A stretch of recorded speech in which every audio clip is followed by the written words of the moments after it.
Have you ever experienced other people saying that you're too much? You're too emotional. You're too confusing. You're too inconsistent. The reality is it's not really a reflection on you. It's more of a reflection on them, on their capacity to be able to take you in, right? If their viewpoint, what their perception is, which is based on their lived experience, if they don't have the lived experience of layers of complex developmental trauma, it's really hard for them to understand you, to meet you where you're at, and to understand, like, it is a lot for you. And you are confusing, right? And that's okay. It's okay to not know, to be confused. I've experienced this in my own life because of the complexity of a system, of having parts that in any moment, right, could be getting along with normal life. Manager parts that just step up and do their thing, their everyday task role, and like candles flickering in the dark here, just memory flashes. And now I'm being transported back in time somewhere, and I might not understand what is actually happening in the moment. I just sense it in my body, I feel it, or I do get, actual images and memory coming up, which creates emotion attached to that, right? So in that moment, I am confused. Where am I at? What am I really feeling? How am I supposed to act to portray myself to keep me safe at the same time? So there's parts that'll step up and be like, whoa, shut everything down. Let's just stay safe because, you're in a public setting, you're at work, you're around other people like friends, right? Like, wall off, stay safe. That can be very confusing. Let's just admit that, right? It took me a while to just come out of denial and accept the reality of, no, this is a complex architecture. How brilliant it is of dissociation, of having parts that have adapted over time in an unhealthy environment in order to survive. Right? Stephen Porges says this, that trauma replaces patterns of connection with patterns of protection. And how true that is. How many times there are parts of me that want to connect in a healthy way to other individuals, to have that attachment. Yet at the same time, there are parts that step in and want to protect me. Protect me from getting abused, from getting hurt, from having my heart crushed, from people changing their mind. Everyone has free will here and a freedom of choice. And when you are system navigating trauma work, not just, even if you're not doing trauma work, just navigating everyday life, it is very complex and can show up inconsistent to other people. And some people, that is very confusing to them. It's like they don't have a map to navigate you, right? And it's really hard to show them the map because a lot of this is experience, and it's really hard for another person to understand your experience, especially when, working through this, developing your own map to your own system, developing further internal communication so the parts can speak to one another and know who is really here how are we presenting? Who's going to front? Who's going to be in charge? Do we trust self enough to lead and be in charge right now? I mean, there's a lot going on, is what I'm trying to describe here. A lot going on. So for me in my own life and for individuals that I work with, when it comes, because this is a very consistent pattern. I experience it myself. I see it a lot, that people feel like they are too much. And therefore they withdraw and isolate, because again, trauma's the great disconnector here. It's a great isolator. And when you're called too much, it's like I feel like there's something wrong with me. Like I'm inadequate. I'm not good enough. I'm not a part of the tribe. Which was further distancing me from other individuals, other people, other, animals in creation, really distancing from myself. Disconnecting me further from parts of me, keeping them in the shadows. It's safer to keep them locked up in boxes. The problem with that is there's never light able to shine in those rooms if the doors are shut. It gets pretty bleak.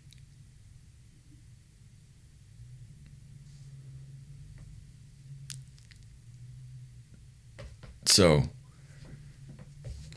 how do we start? How do we start moving a little bit out of this after it comes to this point of, okay, I accept that I am inconsistent.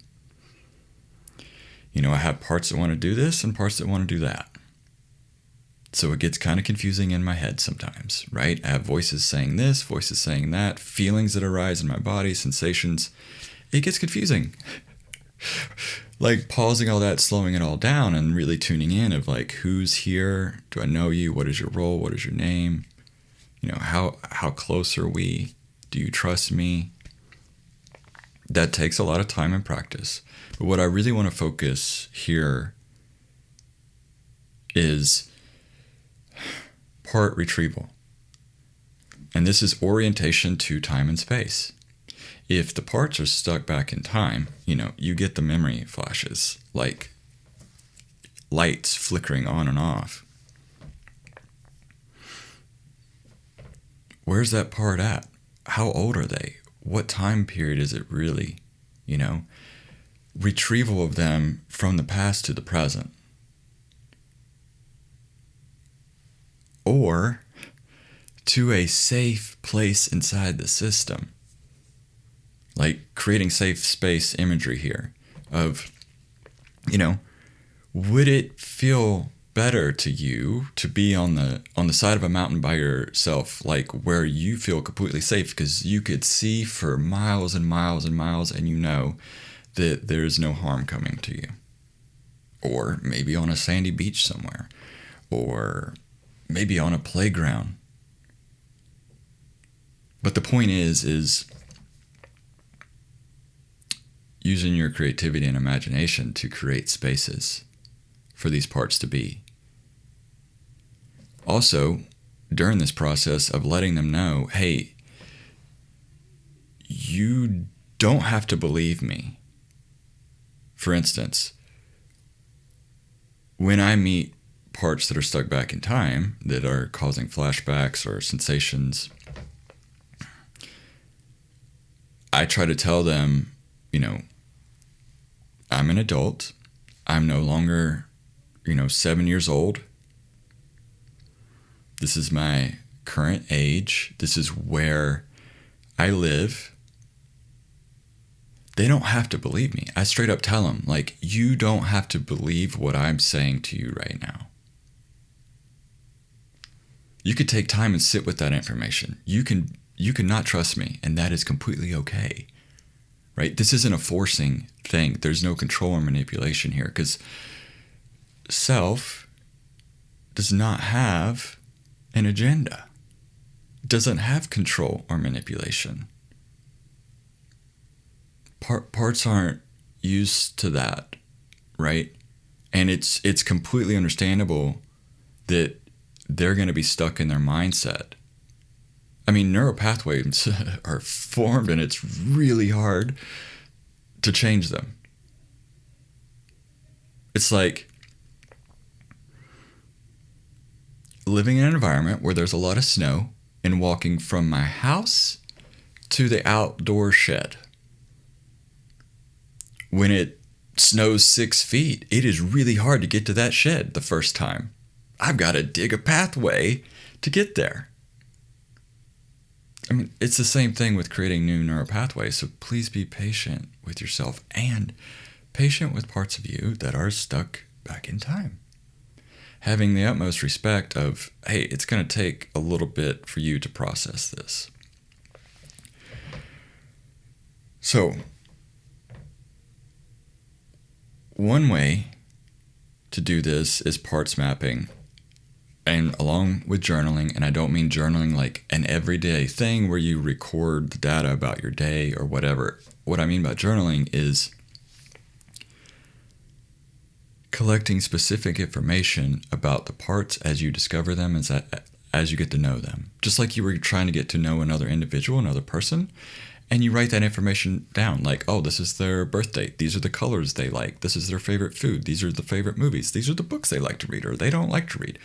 Writing that stuff down. Like, if you don't remember everything, and people that dissociate and have trauma, so memory is kind of scattered, it helps to write these things down and take note of, like, this is when I met the part, this is what they said to me, this is what they look like, or I don't have visuals, so this is what they don't look like.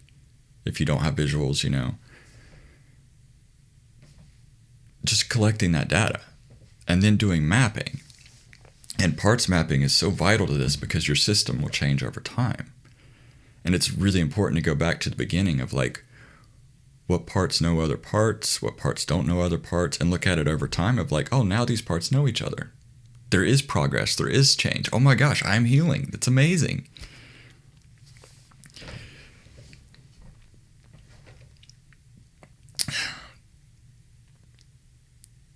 So those two things, and I'll go. I've had podcasts about that before, but I will go further into mapping. It's kind of like its own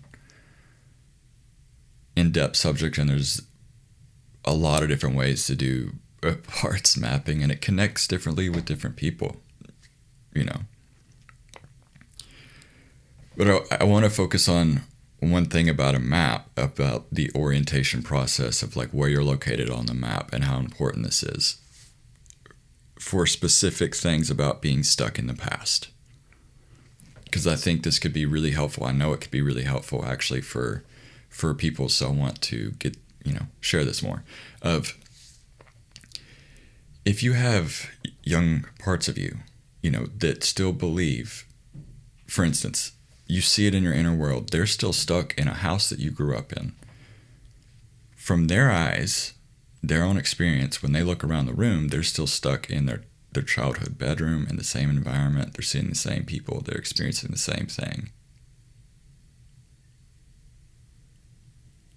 At first, it could be really difficult for them to understand that you're an adult and you're this age and you live in a different area, that you're not around those people, that those people either they died or passed away, or maybe they are still alive, but you live 3,000 miles away from them, or in another country somewhere further away, or whatever. They don't know that, and it's hard for them to get that. So getting an actual real map, like a paper map, drawing a line of where you live now to where you grew up on that map. And a map has a scale of, like, 1 inch equals so many miles, or whatever. Use that scale, measure it out, see what is the distance between the home you grew up in and the home you grew up in, or the home you live in now. And calculate how long would it take for you to walk from point A to point B. And take that map and put it on a wall where you're going to see it, just like a sticky note to remind you of tasks throughout the day. Because retrieval is not like a one and done thing. It's not like a one coaching or therapy session is going to get you. Yeah, it does happen for sure. Like, but when we're talking about like parts of you that are exiles, even protectors, but that have been sectioned off, like that really are stuck in this story, and they're really hesitant to start believing you about time and space, it's really helpful to have a daily reminder of them, of just like passing by on the wall. Oh, there's the map. This is where I live. This is where I grew up. Wow, that's a long way away. Having pictures, if you have pictures of where you grew up, maybe you do not want to see them, and that's totally understandable. But having pictures of where you are now, of the people that are around you, what your house looks like, your pets, your children, you know, maybe your favorite tree or plants outside, whatever it is, that's an actual real thing in your current life, to take photos of that, print them off, not a digital thing, like print them off, like a physical copy. And why this is important, at least it is for me, and what I find is you can touch it. It's not just a visual thing. It is a sensation. You can touch it.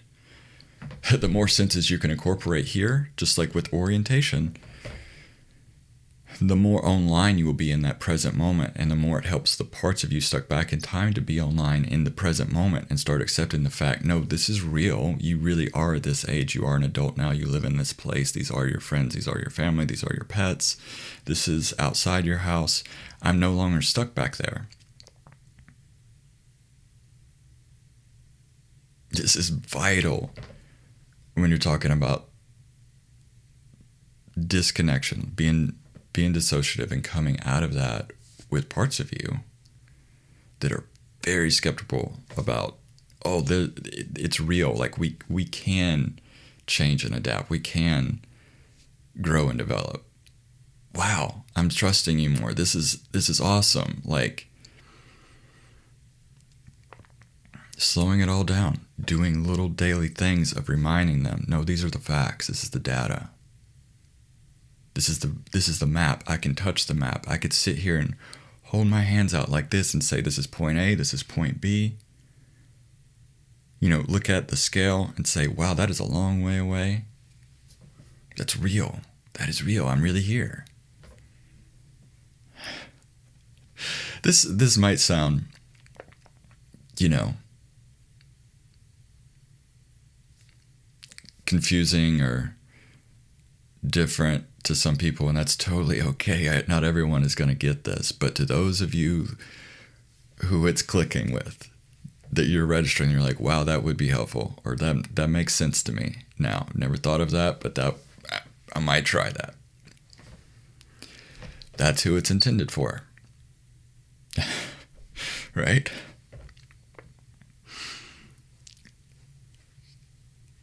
Because going back to the opening of this conversation is being too much.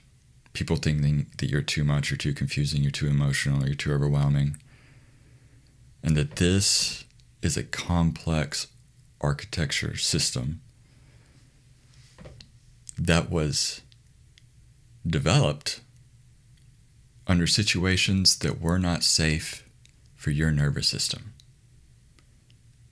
They were adapted to survive. In order to navigate that, to start understanding this architectural structure, it's going to take breaking it down and like having a blueprint. And sometimes it's slowing it down enough to just be like, look, here's actual physical representation of where we're at on this map. You do not have to believe me today that we're here. But every day I'm going to remind you, like, I'm an adult. I'm not 7 years old. I'm not stuck in that house. I'm not stuck around those people. I'm not stuck in that situation or experience. And I want you, young part of me, to grow and develop and experience joy and safety and freedom. I want to bring you to the current time. And I trust you, and I respect you, that in time, at your own pace.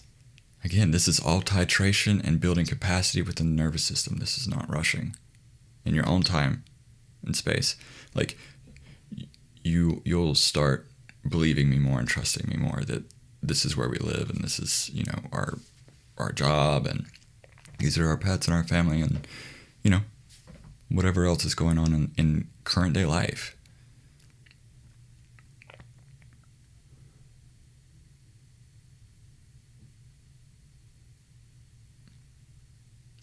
No one is too much.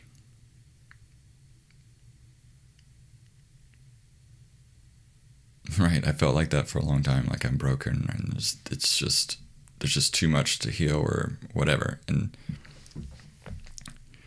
no one's really too much, right? It could seem like that for sure,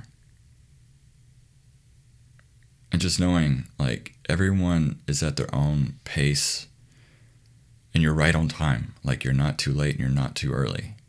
Just knowing like you're right on time in your journey of healing. I truly believe that. Like I really do. Everyone's at their own pace, right? And that's okay. So,